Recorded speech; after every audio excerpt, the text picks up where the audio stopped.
মন্টু নদীতে একটা বড় মাছ দেখতে পায়, কিন্তু ফার্স্ট চান্সেই সেই মাছটার কাছে যেতে পারছিল না, কারণ মাছটা দ্রুত গতিতে সাঁতার কেটে নদীর অন্য দিকে চলে গেল।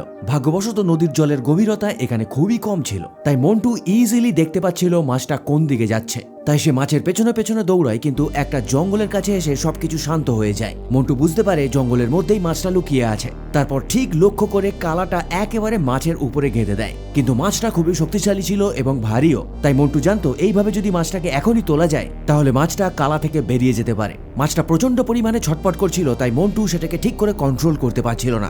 এমনকি কালাটাকে টেনে নিয়ে চলে যাওয়ারও চেষ্টা করে মাছটা, কিন্তু মন্টু মাছটাকে কোনোভাবেই ছাড়ার পাত্র ছিল না, কারণ তার পেটে খিদে ছিল এবং মনে সাহস।